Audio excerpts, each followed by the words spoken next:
اور یہ منافقین وہ لوگ ہیں جو زبان سے تو دعویٰ کرتے ہیں کہ یہ مسلمان ہیں، لیکن در حقیقت یہ مسلمان نہیں ہیں، یہ صرف فائدہ حاصل کرنے کے لیے مسلمانوں کے ساتھ شامل ہوئے ہیں۔ لہٰذا جب رسول پاک صلی اللہ علیہ وآلہ وسلم نے حکم فرما دیا کہ مال غنیمت اللہ تعالیٰ اور اس کے رسول صلی اللہ علیہ وآلہ وسلم کا مال ہے، تو کچھ منافقین کو، کچھ لوگوں کو یہ فیصلہ ناگوار گزرا۔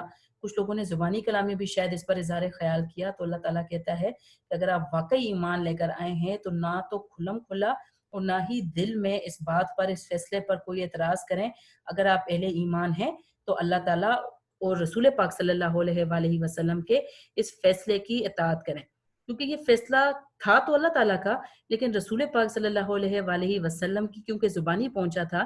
اللہ تعالیٰ کا ہر حکم رسول پاک صلی اللہ علیہ وآلہ وسلم پہنچاتے ہیں، لہٰذا اللہ تعالیٰ کہتا ہے کہ آپ رسول پاک صلی اللہ علیہ وآلہ وسلم کے حکم کی اطاعت کریں، کیونکہ وہ میرا ہی حکم آپ تک پہنچا رہے ہیں۔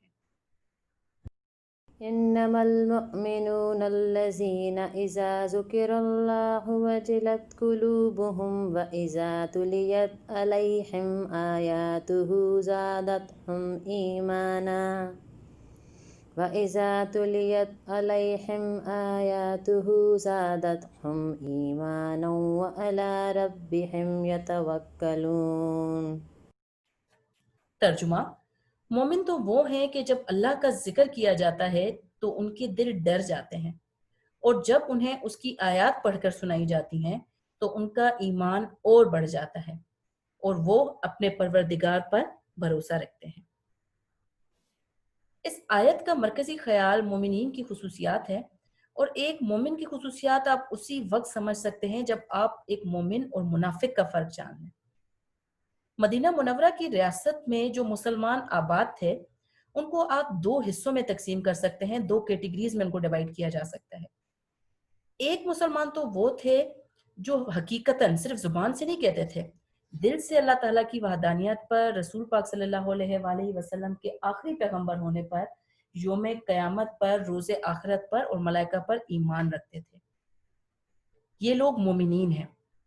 جبکہ مسلمانوں کا دوسرا گروہ وہ ہے جو زبان سے کلمہ بھی پڑھتا تھا، مسلمانوں کے ساتھ ان کی عبادتوں میں شریک بھی ہوتا تھا، اور بظاہر رسول پاک صلی اللہ علیہ وآلہ وسلم کا حکم بھی مانتا تھا، لیکن در پردہ اس کے مقاصد یہ تھے کہ وہ مسلمان جو کامیابیاں حاصل کر رہے ہیں ان میں حصہ حاصل کریں، فائدہ حاصل کریں، یا مسلمانوں کے رازوں کے بارے میں انہیں پتہ چلتا رہے اور وہ مسلمانوں کو نقصان پہنچاتے رہیں جس طرح بھی ممکن ہو۔ یہ لوگ بظاہر تو مسلمان لیکن در حقیقت منافقین ہیں۔ تو اس آیت میں جو اللہ تعالیٰ خصوصیات بتا رہا ہے نا، یہ صرف مومنین کی ہے، ٹھیک ہے، منافقین اس میں شامل نہیں ہیں۔ تین اللہ تعالیٰ مومنین کی خصوصیات کا اس آیت میں ذکر فرما رہے ہیں، اور پہلی ہے اس میں سے ذکر خدا پر دل ڈر جانا۔ یعنی مومنین وہ ہیں کہ جب ان کے سامنے اللہ تعالیٰ کا ذکر کیا جاتا ہے تو وہ خوفزدہ ہو جاتے ہیں، ان کے دل ڈر جاتے ہیں۔ بعض اوقات کہا جاتا ہے کہ اس سے مراد وہ لوگ ہیں، وہ مومنین ہیں کہ جب وہ کسی گناہ کا ارادہ کرتے ہیں اور پھر ان کے دل میں خیال آ جاتا ہے کہ اللہ تعالیٰ انہیں دیکھ رہا ہے، تو وہ اللہ تعالیٰ سے ڈر جاتے ہیں، وہ کام چھوڑ دیتے ہیں۔ یہ لوگ مومنین ہیں۔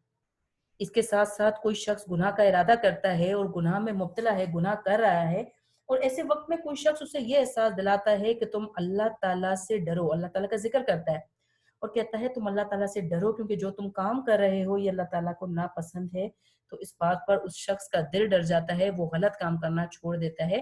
یہ مومنین کی پہلی خصوصیت ہے۔ دوسری خصوصیت ہے قرآنی آیات سننے پر ایمان بڑھنا۔ یعنی مومنین کے سامنے جب ان کے اہل ایمان تو وہ ویسے ہی ہیں، لیکن جب ان کے سامنے قرآن مجید کی کوئی بھی آیت پڑھی جاتی ہے، اللہ تعالیٰ کا کوئی بھی حکم قرآنی آیت کی صورت میں ان کے سامنے آتا ہے تو ان کا ایمان بڑھ جاتا ہے۔ یعنی یہ نہیں ہوتا کہ کوئی قرآن کا آیت ایسی نازل ہوئی ہے کہ جس میں کوئی ایسا فیصلہ سنایا گیا ہے جو ان کی رضا کے خلاف ہے، جو ان کی خواہش کے خلاف ہے، تو وہ کیا کریں، اس کے خلاف ہو جائیں۔ ایسا نہیں ہے۔ یہ وہ لوگ ہیں کہ قرآنی آیت میں کوئی ان کو ایسا فیصلہ سنایا جاتا ہے جو ان کی خواہش کے خلاف ہے، جو ان کی رضا کے خلاف ہے، تو ان کا ایمان اللہ تعالیٰ پر، قرآن مجید پر اور بڑھ جاتا ہے۔ تو یاد رکھیے گا مومنین کی دوسری خصوصیت یہ ہے کہ جب وہ قرآن مجید کی کوئی آیت سنتے ہیں تو ان کا ایمان بڑھ جاتا ہے۔ قرآن مجید کی کوئی ایسی آیت سنتے ہیں جو ان کے مفاد کے خلاف ہوتی ہے، جو وہ دنیا میں آسانیاں ان کو ملی ہوئی ہیں ان کے خلاف ہوتی ہیں، جن لوگوں سے وہ محبت کرتے ہیں، دوستی کرتے ہیں، ان کو روکنے والی ہوتی ہے۔ دیکھیں پچھلی آیت جو ہم لوگوں نے پڑھی، اس میں سارے مسلمان جو تھے وہ مال غنیمت حاصل کرنا چاہتے تھے، لیکن اللہ تعالیٰ نے جب آیت نازل فرما دی تو اللہ تعالیٰ پر ان لوگوں کا ایمان بڑھ گیا، وہ پیچھے ہٹ گئے، مال غنیمت سے دور ہٹ گئے۔ تو مومنین کی دوسری خصوصیت یہ ہے کہ وہ اللہ تعالیٰ کی جب آیات سنتے ہیں تو ان کا ایمان بڑھ جاتا ہے۔ تیسری خصوصیت، وہ اپنے پروردگار پر بھروسہ رکھتے ہیں۔ اب یاد رکھیے گا کہ جب تک ہم پر اچھا وقت ہوتا ہے، ہمیں اللہ تعالیٰ کی طرف سے کسی مشکل کا، کسی پریشانی کا سامنا نہیں کرنا پڑتا، تب تک تو بہت آسان ہوتا ہے سب کا اللہ تعالیٰ پر بھروسہ رکھنا۔ وہ وقت جب اللہ تعالیٰ پر بھروسہ رکھنا مشکل ہو جاتا ہے، وہ ایسا وقت ہوتا ہے جب آپ پر کوئی مشکل آتی ہے، جب پریشانی آتی ہے، جب برا وقت آتا ہے آپ پر۔ آپ اپنی طرف سے پوری کوشش کر رہے ہوتے ہیں کہ کسی طرح اس مشکل سے، اس پریشانی سے جان چھڑا لیں، اس مشکل سے باہر نکل آئیں، تدبیریں کر رہے ہوتے ہیں، لیکن ہر تدبیر الٹی پڑ رہی ہوتی ہے۔